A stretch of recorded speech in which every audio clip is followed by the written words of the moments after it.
नमस्कार मित्रांनो, महिन्याच्या शेवटीच्या दिवशी आणि साधारण महिन्याच्या पहिल्या वीक पर्यंत अनेक लोकांचे पगार होत असतात आणि पगार हातात आला रे आला म्हणजेच मोबाईलवरती मेसेज रिसीव्ह झाला रे झाला की पहिली एक इमोशन डोक्यावर काढत असते, ती म्हणजे अरे पगार खूपच कमी आहे, कसं माझं भागायचं. मित्रांनो, खरं तर पगार आजच्या डेटला जो येतो तो जर प्रॉपरली प्लॅनिंग केलं तर तो सफिशियंट राहू शकतोय. आपली अडचण अशी होते की एक तर पगार आल्यानंतर गळती म्हणजेच आर्थिक गळती, फायनान्शियल लिकेजेस भरपूर राहतात. हे लिकेजेस फायनान्स पॉइंट ऑफ व्ह्यूनी आपण चेक करणं गरजेचं आहे.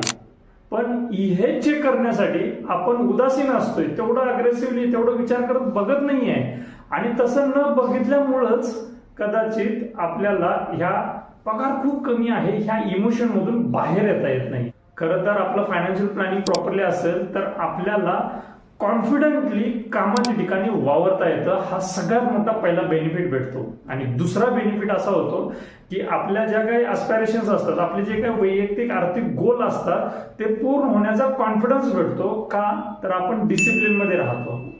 पण ही डिसिप्लिन एका बाजूला आपल्याला नको असते आणि आपण न कळतच कुठंतरी एक तक्रार करत असतोय, कारण देत असतोय की माझा पगारच कमी आहे त्यामुळे मला हे करता येत नाही, ते करता येत नाही, ते करता येत नाही.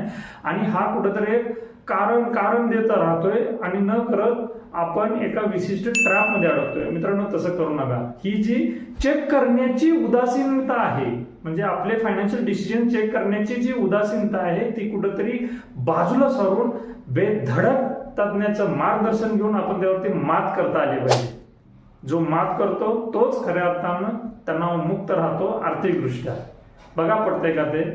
पटलं तर संपर्क करा, नसेल तर जो तणावात आहे त्याला हा मेसेज पुरवायला मदत करा. धन्यवाद.